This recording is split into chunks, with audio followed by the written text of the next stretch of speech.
Assalamualaikum warahmatullahi wabarakatuh.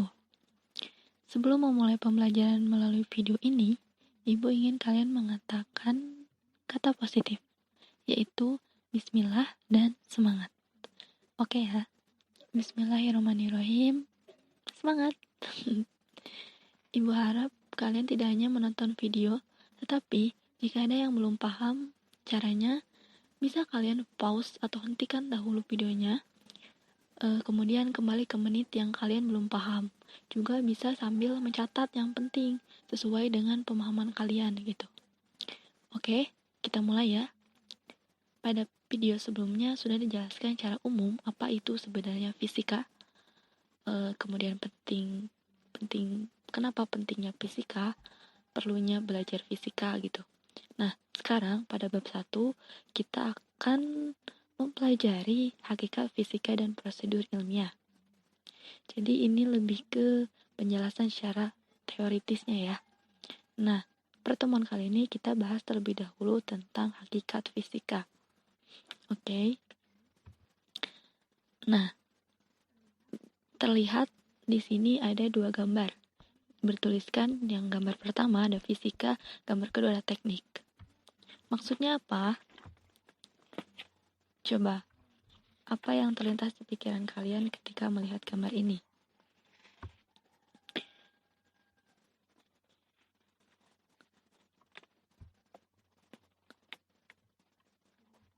Coba apa? Gini, ternyata dunia teknik sebagai tempat yang menghasilkan teknologi, basicnya ada di fisika atau dasarnya itu adalah ilmu fisika. Jadi bisa dikatakan kalau menguasai fisika salah satunya bisa sebagai kunci untuk menghasilkan atau memproduksi teknologi. Selain itu, karena dengan dasar-dasar fisika, akhirnya kita bisa membuat roket. Kok bisa? Ya, handphone atau gadget yang sedang kalian nikmati sekarang, yang sedang kalian gunakan sekarang adalah salah satunya karena andil roket, di mana roket akan menerbangkan satelit dan satelit berguna untuk komunikasi, militer dan lain-lain. Nah, roket di sini itu bukan untuk berpergian ke Mars ya, misalnya untuk liburan ke planet Mars, tapi roket di sini dibuat untuk meluncurkan benda yang bisa dipakai untuk penyakal, yaitu satelit gitu. Oke, jadi bisa dikatakan dengan fisika kita bisa membuat atau dan menerbangkan roket gitu. Selanjutnya, fisika juga menjadi ilmu dasar membuat robot dan instrumentasi. Oke, nah di sini ada tulisan IPA, ilmu pengetahuan alam atau sains, di mana termasuk biologi, kimia, ekologi, geologi, geografi, ilmu bumi, astronomi itu ke dalam rumpun sains. Termasuk juga berarti fisika. Kenapa? Tapi di sini fisika itu dibagi lagi atau ada cabangnya gitu. Fisika material, fisika medis, fisika teori sampai dengan tuh ada teknik fisika. Kenapa? Oke, kita jelaskan di slide selanjutnya ini. Hakikat fisika. Kita akan membahas tentang hakikat fisika. Menurut Colette dan Chiappetta, sains pada hakikatnya merupakan sebuah produk atau kumpulan pengetahuan atau a body of knowledge, sikap atau cara berpikir, a way of thinking, dan proses atau cara untuk menyelidiki, a way of investigating. Nah, jadi ini adalah definisi dari sains. Selanjutnya, definisi dari fisika adalah ilmu pengetahuan yang lahir dan berkembang melalui langkah-langkah observasi atau pengamatan, perumusan masalah, penyusunan hipotesis, pengujian hipotesis melalui eksperimen, penarikan kesimpulan, serta penemuan teori dan konsep. Dari kedua definisi ini, definisi sains dan fisika, lalu muncullah hakikat fisika. Definisi dari hakikat fisika itu apa? Berhubungan dengan keduanya, di mana hakikat fisika adalah ilmu pengetahuan yang mempelajari materi dan energi serta interaksi antara keduanya melalui serangkaian proses yang dikenal sebagai metode ilmiah. Nah, di sini ilmu pengetahuan yang dipelajarinya itu berhubungan dengan sains. Sedangkan metode ilmiahnya itu adalah pengertian dari fisika, atau nih yang tadi ilmu pengetahuan yang lahir dan berkembang melalui langkah-langkah. Nah, itu adalah metode ilmiah, langkah-langkah. Oke, singkatnya hakikat fisika adalah sama dengan hakikat IPA atau sains, di mana hakikat fisika adalah sebagai produk, a body of knowledge, fisika sebagai sikap, a way of thinking, dan fisika sebagai proses, a way of investigating. Nah, dari bagian ini, fisika dimulai dari proses, di mana proses itu berhubungan dengan kemampuan, produk berhubungan dengan pengetahuan, sikap itu berhubungan dengan kemauan. Semuanya ini berhubungan gitu, saling berhubungan. Oke, ngerti ya, hakikat fisika itu berarti singkatnya hakikat fisika itu adalah sama dengan hakikat IPA. Ada 3 hakikat fisika itu. Pertama, fisika sebagai produk. 2, fisika sebagai sikap. 3, fisika sebagai proses. Oke, sekarang kita bahas ketiganya secara lebih detail. Pertama, fisika sebagai produk. Fisika sebagai produk maksudnya adalah fisika adalah kumpulan pengetahuan yang dapat berupa fakta, konsep, rumus, model, prinsip, hukum, dan teori. Fakta. Fakta itu adalah keadaan yang sesungguhnya yang terjadi di alam atau sesuatu yang benar-benar ada atau peristiwa yang benar-benar terjadi. Misalnya, di dalam kehidupan sehari-hari yang sebenarnya tidak ada hubungannya misalnya dengan fisika, seperti kita sering mengatakan atau tidak asing lagi dengan kata gosip atau fakta gitu. Nah, kalau gosip berarti itu tuh sesuatu yang belum jelas kebenarannya. Sedangkan fakta itu adalah sesuatu yang benar-benar terjadi atau peristiwa yang benar-benar ada, berarti sudah jelas gitu kebenarannya. Nah, kalau misalnya dalam fisika, salah satu contohnya misalnya magnet menarik benda-benda tertentu. Nah, itu adalah fakta. Faktanya, magnet itu memang menarik benda-benda tertentu kan. Selanjutnya, pelangi terdiri atas beberapa warna. Nah, kalau misalnya kita amati, itu memang benar-benar terjadi di alam gitu, kalau pelangi terdiri dari beberapa warna. Selanjutnya, konsep atau abstraksi dari konsep adalah abstraksi dari berbagai kejadian, objek, fenomena, dan fakta. Nah, abstraksi itu rumusan akal atau gagasan umum gitu, jadi uraian singkatnya dari berbagai kejadian, objek, fenomena, dan fakta. Taruhlah gini, kalau misalnya kalian sempat mengikuti OSIS misalnya nih, di luar dari fisika, kalian ketika akan merumuskan suatu program atau kegiatan, kalian kan mikir ini konsepnya gimana ya, konsep awalnya gimana ya. Nah, berarti konsep itu tuh uraian singkat di awal gitu, untuk menentukan si berbagai kejadian, objek atau fenomena dan fakta, atau yang berhubungan dengan konsep yang akan kalian bangun gitu. Nah, contohnya konsep itu di fisika begini, misalnya kutub magnet adalah bagian pada magnet yang memiliki kekuatan paling tinggi. Nah, konsepnya itu konsep secara umumnya, karena memang benar adanya gitu. Kalau kutub magnet adalah bagian pada magnet yang memiliki kekuatan paling tinggi. Kenapa? Karena berhubungan dengan sifat-sifat objeknya atau kejadian tersebut, di mana biasanya kutub kutub magnet itu kan ada utara dan selatan. Nah, kenapa utara dan selatan itu jadi yang memiliki kekuatan paling tinggi? Mereka keduanya itu berporos atau berpusat ke pusat magnet bumi gitu. Karena bumi juga mempunyai pusat magnetnya, dan sebagai bisa dibilang sebagai magnet terbesarnya gitu. Jadi secara tidak langsung benda-benda yang ketarik oleh kutub magnet ini dari yang memiliki kekuatan paling tinggi itu di bagian pada magnet kutubnya gitu.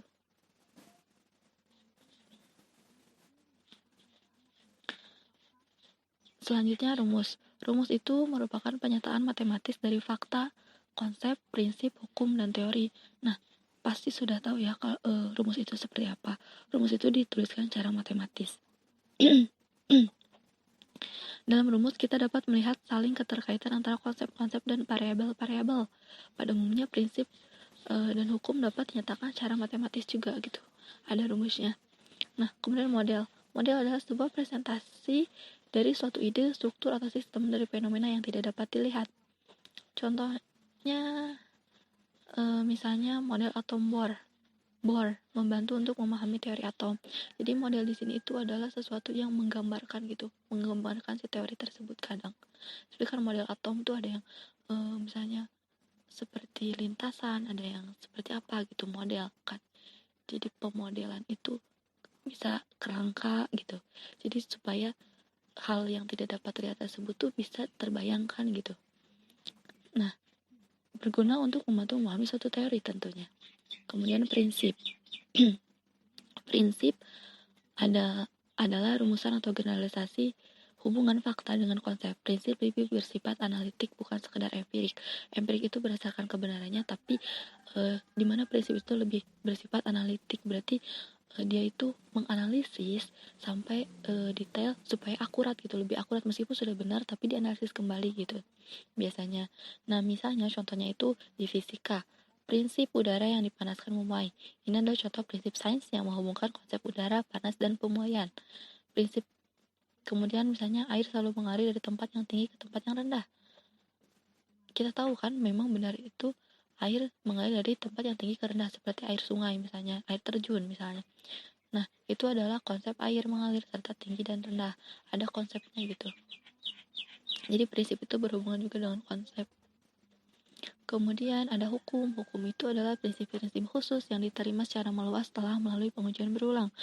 Nah, jadi kita tidak bisa serta-merta, para ahli tidak serta-merta menentukan hukum gitu, seperti hukum energi, yang energi tidak dapat diciptakan atau dimusnahkan, melainkan hanya dapat dialih bentukan. Hukum kekekalan energi kan itu bunyi hukum kekekalan energi. Nah, kemudian bunyi hukum Archimedes, benda yang dicelupkan ke dalam air akan menerima gaya ke atas yang besarnya sama dengan berat air yang dipindahkan oleh benda tadi. Nah, hukum-hukum tersebut itu diciptakan setelah melalui pengujian berulang. Kemudian teori. Selanjutnya nih ya, terakhir, teori. Teori itu adalah penjelasan umum atau model imajinatif tentang hubungan antara fakta, konsep, dan prinsip-prinsip. Nah, teori ini berguna untuk memudahkan, memahami, memprediksi, atau mengendalikan fenomena alam. Jadi misalnya nih, teori pemanasan global. Itu bunyinya, pemanasan global itu akibat atmosfer dipenuhi oleh gas-gas pemerangkap panas. Maka suhu atmosfer bumi mengalami peningkatan. Nah, itu kan penjelasan umumnya ya, bisa dibayangkan gitu, meskipun si atmosfer ini tuh nggak bisa terlihat oleh kita gitu secara kasat mata. Jadi kita tuh hanya bisa berimajinasi dengan model yang telah diberikan gitu. Nah, faktanya tapi kan memang bumi itu menjadi panas gitu. Kenapa? Konsepnya yaitu karena atmosfer dipenuhi oleh gas-gas pemerangkap panas gitu, dan prinsip-prinsip kerjanya bagaimana nanti kan dijelaskan itu. Oke, paham ya? Di sini fisika sebagai produk. Selanjutnya kita bahas oh iya, pelangi nih. Berarti ini menurut kalian pelangi kategori fisika yang mana? Tadi udah dibahas kalau misalnya pelangi itu masuknya ke dalam fakta. Pelangi terdiri atas beberapa warna, karena faktanya seperti itu, kelihatannya seperti itu, meskipun sekarang kita sudah jarang melihat pelangi ya. Kalian sadar tidak kalau kita jarang melihat pelangi? Oke, selanjutnya fisika sebagai proses. Fisika sebagai proses ilmiah berkaitan dengan cara kerja para ilmuwan untuk memperoleh pengetahuan-pengetahuan yang menyusun fisika. Nih, pertama itu observasi atau mengamati, di mana pengertiannya adalah melakukan kegiatan yang melibatkan panca indera, melihat, mendengar, merasakan, meraba, mencium terhadap suatu benda atau fenomena alam yang diselidiki. Jadi, fisika sebagai proses ini adalah prosesnya. Prosesnya kenapa para ahli bisa sampai menemukan misalnya suatu teori atau suatu teknologi, misalnya suatu hal yang baru gitu di fisika. Kenapa? Karena dimulai dari observasi atau mengamati gitu. Kalian misalnya ibu suruh untuk mengamati mikroskop, mengamati bakteri dengan mikroskop misalnya, atau kalian disuruh ibu pergi ke suatu tempat, misalnya ke suatu gunung atau ke suatu pasar, pokoknya suatu tempat. Nah, kalian melakukan observasi terhadap tempat tersebut misalnya. Ya itu kan melibatkan panca indera kalian melihat, kalian mendengar gitu, kalian mengamati sekelilingnya, ada apa saja sih fenomena alamnya gitu. Terus kenapa misalnya bakteri kalau dilihat dari mikroskop itu jadi seperti itu. Nah itulah pokoknya observasi itu kegiatan mengamati ya. Selanjutnya, menggolongkan atau mengklasifikasikan ini adalah kegiatan memilah berbagai benda atau fenomena alam berdasarkan persamaan sifat atau karakteristiknya sehingga diperoleh kumpulan sejenis dari benda atau fenomena alam yang diselidiki. Misalnya, di fisika itu misalnya kalau benda penggolongan zat itu kan ada zat cair, ada zat padat, ada zat gas. Nah kenapa digolongkan? Karena mereka memiliki sifat dan karakteristik yang berbeda gitu. Terus kemudian melakukan pengukuran itu membandingkan besaran-besaran tertentu dari suatu benda atau fenomena alam dengan besaran lain sejenis yang ditetapkan sebagai satuan. Melakukan pengukuran lah gitu. Terus kemudian mengajukan pertanyaan, dimana mengajukan pertanyaan ini proses keempat berarti ya, membuat pertanyaan-pertanyaan terkait benda atau fenomena alam yang diselidiki dan mengidentifikasi pertanyaan-pertanyaan yang mungkin dapat dijawab melalui penyelidikan IMA. Jadi misalnya kalau misalnya kalian melakukan suatu penelitian gitu dengan tahapannya seperti ini, observasi, menggolongkan atau mengklasifikasikan, melakukan pengukuran, kemudian mengajukan pertanyaan. Pertanyaan ini harus berkaitan dengan apa yang akan kalian selidiki gitu. Jadi ntar kalian membuat rumusan masalah kalau istilahnya mengajukan pertanyaan itu.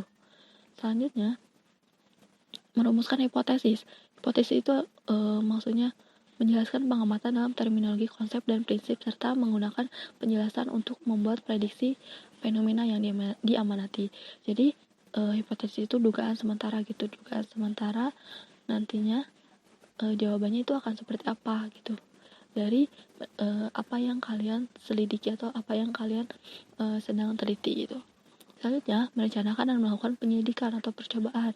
Nah, ini membuat rancangan kerja ilmiah untuk memperoleh sejumlah data dan kemudian melakukan kerja ilmiah sesuai rancangan tersebut. Jadi ini poin ke lapangannya gitu. Kalau misalnya kalian penyelidikan lapangan berarti kalian harus ke lapangan gitu. Jadi melakukan aksinya gitu, eksekusinya di sini. Nah, kemudian setelah penyelidikan atau percobaan misalnya, selanjutnya kalian tahapannya adalah menginterpretasi dan menafsirkan data atau informasi.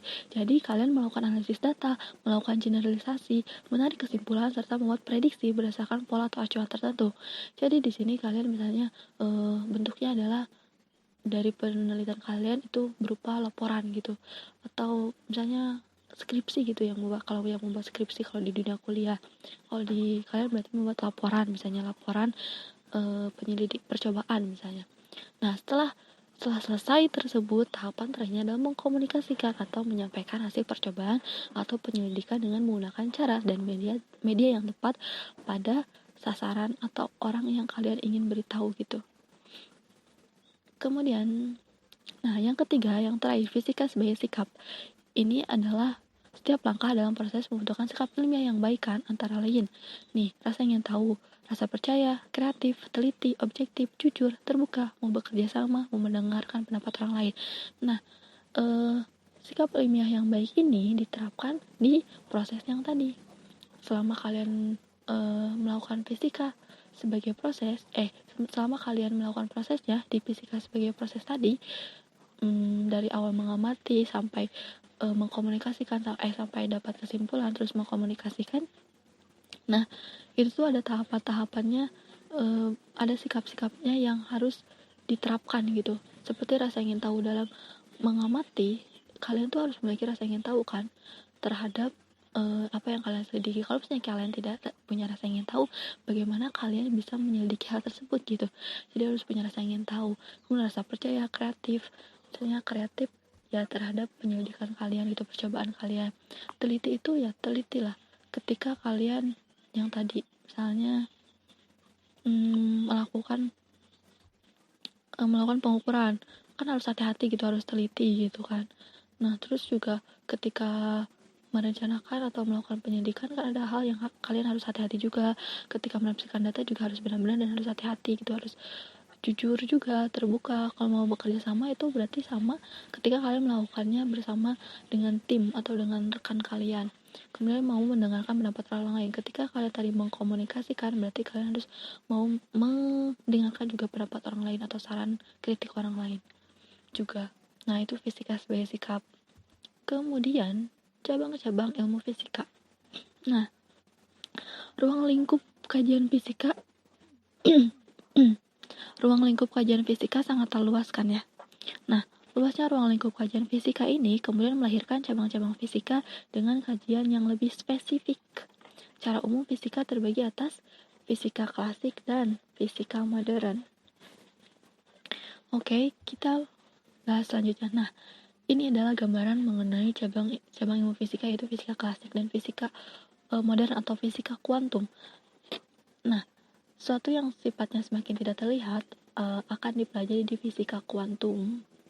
Sebenarnya fisika klasik ini udah dipelajari di SMP, jadi kalian udah punya basic atau dasarnya ya. Sebenarnya di SMA akan dipelajari lebih kompleks gitu. Nah, fisika klasik itu pertama kali tokoh pencetusnya adalah Isaac Newton. Wilayah fisika klasik merupakan cabang fisika yang sangat berguna di keseharian kita gitu, di kehidupan sehari-hari kita, seperti gerak, terus tuh kan yang berhubungan dengan termodinamika, elektromagnetik gitu kan, optik, cahaya gitu, gravitasi bumi. Nah, tapi lalu hal misterius terjadi di bumi kita gitu, di semesta. Planet Merkurius mengitari matahari dengan dari yang seharusnya begitu juga banyak hal-hal aneh yang terjadi di skala sangat kecil.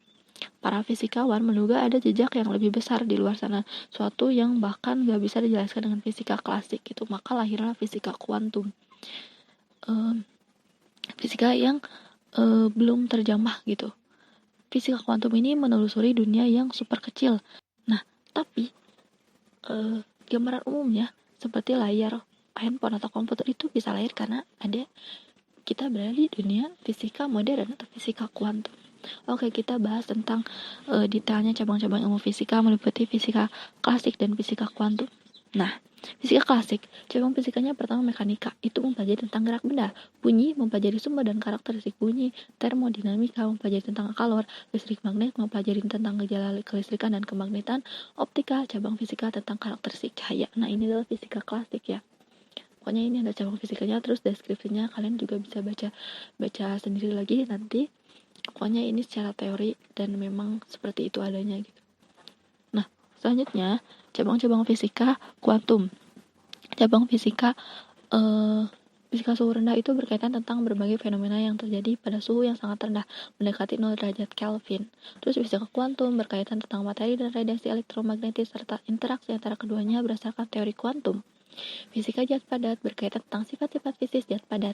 Fisika zat terkondensasi berkaitan tentang sifat-sifat fisik zat yang terkondensasi. Fisika inti berkaitan tentang struktur, sifat, dan reaksi atom beserta penerapannya. Fisika relativistik berkaitan tentang keadaan benda dalam ruang dan waktu menurut teori relativitas Einstein.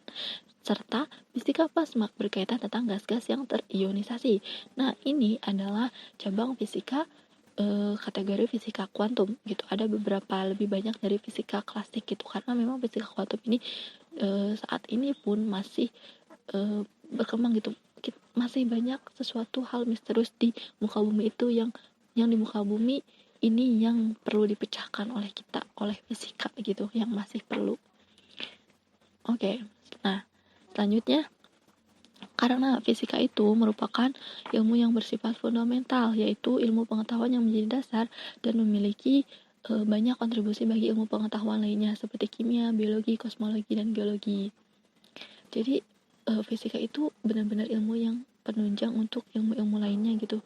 Sampai fisika itu juga jadi punya prospek kerja yang tinggi di bidang fisika gitu. Kayak nanti kalian kerjanya mau di bidang apa, di bidang fisika, meskipun di fisika tapi di bidang apa gitu, karena fisika juga luas, kita bisa bercabang-cabang lagi gitu.